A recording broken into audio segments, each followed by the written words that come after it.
আসসালামু আলাইকুম রহমতুল্লাহ। আমি কামরুল ইসলাম। তো আজকে আমরা যে বিষয়টুকু নিয়ে আলোচনা করব সেটা হচ্ছে বাট্টা সংক্রান্ত যত সমস্যা কিংবা বাট্টা সংক্রান্ত যে বিষয়গুলো সেগুলো নিয়ে আমরা ইনশাল্লাহ আজকে আলোচনা করব। তো প্রথমত বাট্টার যে প্রকারভেদ, বাট্টাকে মূলত দুই ভাগে ভাগ করা যায়। একটা হচ্ছে যে ব্যবসায়িক বাট্টা, আর একটা হচ্ছে যে নগদ বাট্টা। এই যে একটা ব্যবসায়িক বাট্টা আর একটা নগদ বাট্টা। এখন যে ব্যবসায়িক বাট্টা, সেই ব্যবসায়িক বাট্টাকে আরেকটা নামে ডাকা হয়, সেটা হচ্ছে যে কারবারি বাট্টা। যখন আমরা ম্যাথ করতে যাব তখন কারবারি বাট্টা নামে অভিহিত করা হবে, আবার কিছু কিছু জায়গায় ব্যবসায়িক বাট্টা লেখা হবে। তো দুইটার নাম একই। তো এখন ব্যবসায়িক বাট্টাকে আবার দুই ভাগে ভাগ করা হয়েছে। একটা হচ্ছে যে মূল্য ছাড় আর একটা হচ্ছে যে পরিমাণ ছাড়। এখন আসো আমরা এইটুকু নিয়ে আলোচনা করি, তারপরে আমরা নগদ বাট্টায় যাব। তার উপরে একটা জিনিস বলে দেই, এখানে এই ব্যবসায়িক বাট্টা এবং নগদ বাট্টা ছাড়াও আরও একটি বাট্টা আছে, সেটা হচ্ছে শর্ত সাপেক্ষ বাট্টা। এই জিনিসটাতেই সবাই তালগুল পাকিয়ে ফেলে। তো এখন যে কাজটা করতে হবে, যে এই শর্ত সাপেক্ষ যে বাট্টাটা, এটা আসলে নগদ বাট্টার একটা অংশ। তো আমরা ফ্রিকোয়েন্সি অনুযায়ী আগাই। প্রথমত ব্যবসায়িক বাট্টা জিনিসটা কি? তো দেখো স্যার, ব্যবসায়িক বাট্টাটা এই পাশে আমি সংজ্ঞাগুলো লিখে রাখছি, পরবর্তীতে আমরা সংজ্ঞাগুলো নিয়ে আলোচনা করব। হচ্ছে পণ্য যখন আমরা ক্রয় বিক্রয় করি, পণ্য ক্রয় বিক্রয় করতে গিয়ে সেটা যে বাট্টা দেওয়া হয়, সেই বাট্টাটা হচ্ছে যে ব্যবসায়িক বাট্টা। সেটা এখন এই ব্যবসায়িক বাট্টাটা দুই ভাগে ভাগ করা যায়। একটা হচ্ছে যে মূল্য ছাড় আর একটা হচ্ছে যে পরিমাণ ছাড়। এই মূল্য ছাড় বিষয়টা কি? মূল্য ছাড় হচ্ছে যে যখন কোনো পণ্যের যে মূল্যটুকু থাকে, সে মূল্য থেকে, মেইন মূল্য থেকে যে ছাড় দেওয়া হয়। যেমন ধরো একটা কি করলাম, যে এমন একটা পণ্য ক্রয় করলাম যেটার মূল্য ১,০০০ টাকা। সেখান থেকে এই মূল্য ১,০০০ টাকা, সেখান থেকে ধরো মূল্য হয়েছে, প্রধান মূল্য হয়েছে যে ১,০০০ টাকা। এখানে আমাকে 10% ছাড় দিল। 10% ছাড় দিল, যদি 10% ছাড় দেয় তাহলে এটার দাম আসতেছে ৯০০ টাকা। তো এই যে 10% ছাড়ে ৯০০ টাকা হয়ে যাচ্ছে, কিন্তু পণ্যটার মূল্য ছিল ১,০০০ টাকা। তাহলে ১০০ টাকা এখানে ছাড় পেলাম না আমি। যেই টাকাটা ছাড় পাইছি, মূল টাকা থেকে যে টাকাটা ছাড় পাইছি, সেই টাকাটা হচ্ছে যে এখানে মূল্য ছাড়। আর মূল্য ছাড় সরাসরি কি করে না, হিসাবে অন্তর্ভুক্ত করে না। মানে মূল্য ছাড় এখানে বলতে যেই টাকাটা আমি ছাড় পাইছি, ওই যে ১০০ টাকা, এখানে যে ৯০০ টাকা হয়ে গেছে, ওই ১০০ টাকা, ১০০ টাকা হচ্ছে আমার মূল্য ছাড়। এখন আসো পরিমাণ ছাড় বিষয়টা কি? পরিমাণ ছাড় বিষয়টা হচ্ছে, দেখো যখন আমরা কোনো পণ্য যখন ক্রয় করতে যাই, দেখা যাচ্ছে যে একটি কিনলে একটি ফ্রি। আবার দেখা যাচ্ছে যে দুইটি কিনলে একটি ফ্রি। পরিমাণের যে পরিমাণটা সেটা বাড়ায় দিচ্ছে। এখন যদি এমন হয় যে বিশেষ করে একটা জিনিস সবচেয়ে বেশি হয় পরিমাণ ছাড়ের ক্ষেত্রে, সেটা হচ্ছে যে যে পূর্বের মূল্য ঠিক রেখে, যেমন ধরো 1 কেজি ডিটারজেন্টের দাম ছিল ১০০ টাকা। এখন করছে কি, যে দামের পরিমাণ ঠিক রাখছে, ডিটারজেন্ট 1 কেজির থেকে 200 গ্রাম বাড়াই দিছে। যে পূর্বে 1 কেজি ছিল ১০০ টাকা, বর্তমানে আপনি পাচ্ছেন আরও 20 গ্রাম, আরও 200 গ্রাম ফ্রি। মানে 100 গ্রাম দেওয়ার পর আরও 200 গ্রাম এক্সট্রা দেওয়া হচ্ছে, যে পরিমাণ ছাড়ের জন্য। সেটা হচ্ছে যে পরিমাণ ছাড়। পরিমাণ ছাড় সবগুলি পরিমাণ ছাড়। তোমার যদি 2টি কিনলে একটি ফ্রি, 3টি কিনলে একটি ফ্রি, কিংবা একটি কিনলে একটি ফ্রি, এই সবগুলো কি মানে পরিমাণ তোমাকে এক্সট্রা আরও দেওয়া হচ্ছে। তো সেই ক্ষেত্রে এগুলোকে বলা হয় পরিমাণ ছাড়, কিন্তু মূল্যটা ঠিক থাকবে। এখন দেখো তাহলে ব্যবসায়িক বাট্টার আমরা জিনিস বুঝে গেছি, একটা হচ্ছে যে মূল্য ছাড়, একটা হচ্ছে যে পরিমাণ ছাড়।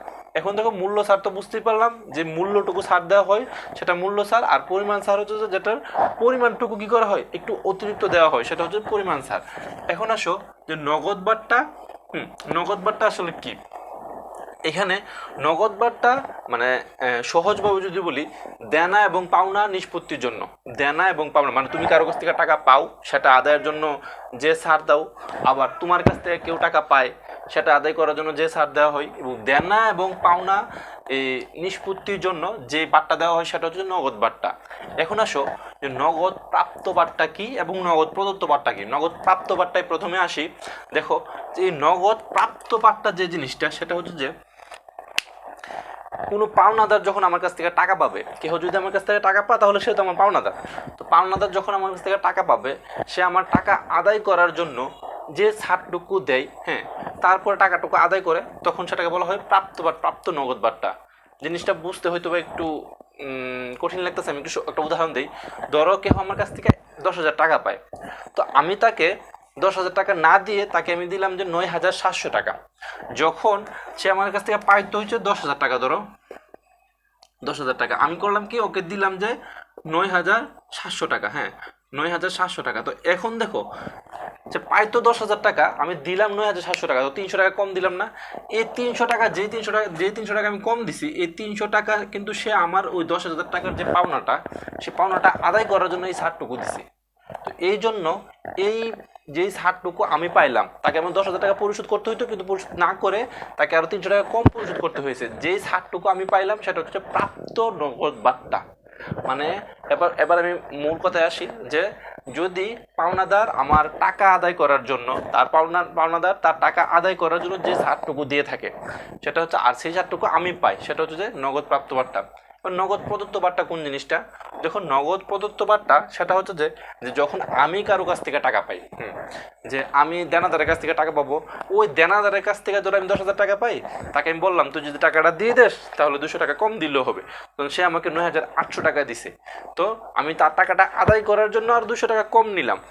যে 200 টাকা কম নিলাম, হ্যাঁ, তারপরে সে 9,800 টাকা দিছে, ওই যে বাট্টাটা আমি ছাড় দিলাম সেটা হচ্ছে যে প্রদত্ত নগদ বাট্টা। ওই 200 টাকা হচ্ছে প্রদত্ত নগদ বাট্টা। আশা করি বুঝতে পারছো। এটা দেওয়া হয়, এটা পাওনাদার আমাদেরকে দেয়, পাওনাদারের কাছ থেকে আমি পাই। আমি পাই, আর এটা দেনাদারকে আমি দেই। বুঝতে পারছো? এইগুলো। এবার আসো যে এই নগদ বাট্টার একটা অংশ যদি শর্ত সাপেক্ষ বাট্টা। এই শর্ত সাপেক্ষ বাট্টাটা কি? দেখো এখানে দেখা যাচ্ছে 10/2 নিট 30। 10/2 নিট 30 এই জিনিসটুকু কি? এখন যদি কথাটা হচ্ছে যে যদি 10 দিনের ভেতর পরিশোধ করে, তার কাছ থেকে ধরো আমার কাছ থেকে, আমি কারো কাছ থেকে ধরো 5,000 টাকার মাল ক্রয় করে আনলাম।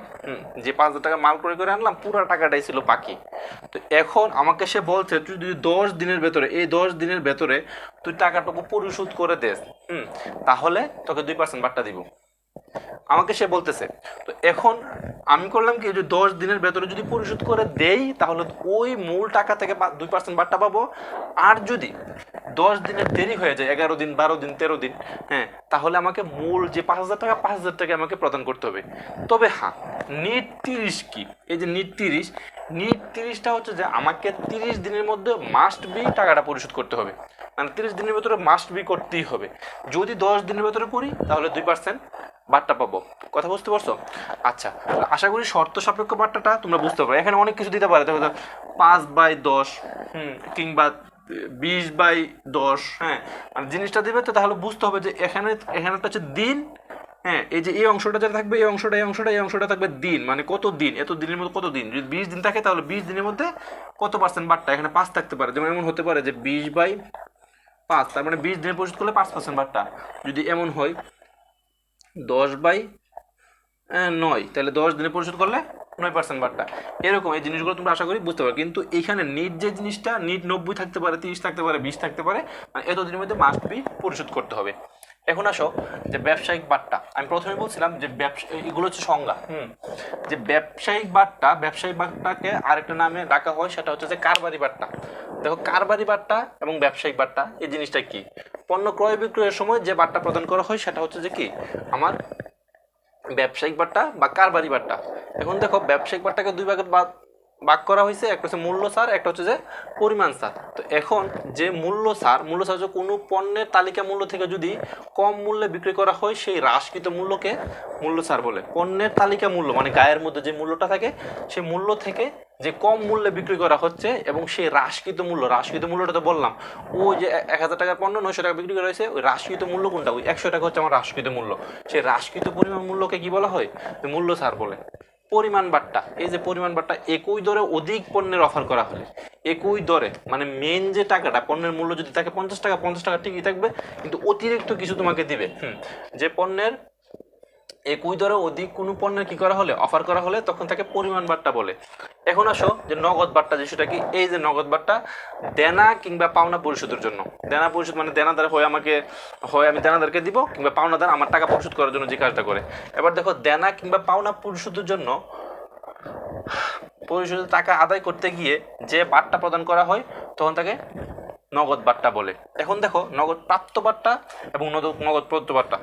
প্রাপ্ত বাট্টা হচ্ছে যে এটা, যে পাওনাদার বা প্রদেয় হিসাবকে পরিশোধ করতে গিয়ে, পাওনাদার বা প্রদেয় হিসাবকে পরিশোধ করতে গিয়ে আমি আমার পাওনাদারকে পরিশোধ করতে গিয়ে মানে যখন পরিশোধ করব, হ্যাঁ, যদি কিছু টাকা কম দেওয়া যায়, হ্যাঁ, তাকে আমি তো চেষ্টা করবোই কিছু টাকা কম দেওয়ার জন্য। তো যদি কিছু টাকা কম দেওয়া যায়, হ্যাঁ, তখন তাকে কি বলে? প্রাপ্ত নগদ বাট্টা বলে। আর প্রদত্ত নগদ বাট্টা দেনাদার কিংবা প্রাপ্য হিসাবের কাছ থেকে টাকা আদায় করতে গিয়ে যদি কিছু টাকা ছাড় দিতে হয়, যেমন আমি দানাদারের কাছ থেকে টাকা পাই, এখন তার টাকাটা যদি আদায় করতে গিয়ে আমার মনে হচ্ছে তাকে যদি আমি 5% ছাড় দিই বা 100 টাকা ছাড় দিই, 200 টাকা ছাড় দিই, ছাড় দেওয়ার পর যদি সে টাকাটা দিয়ে দেয়, তাহলে ওই সেই ছাড়টুকু যদি আমার দিতেই হয়, তাহলে সেই ছাড়টুকু দিয়ে যে টাকাটুকু পাবো বা যে ছাড়টুকু দিব সেটা হচ্ছে কি?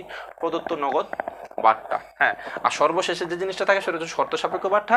আশা করি তোমরা শর্ত সাপেক্ষ বাট্টা তো বুঝতেই পারছো। হ্যাঁ, যদি না বোঝে তাহলে আবার শর্ত সাপেক্ষ বাট্টাটুকু দেখিবা। তো সবাই ভালো থাকো। তো পরবর্তী ভিডিও দেখার জন্য অনুরোধ রইল। সে পর্যন্ত সবাই ভালো থাকো। আসসালামু আলাইকুম রহমতুল্লাহ।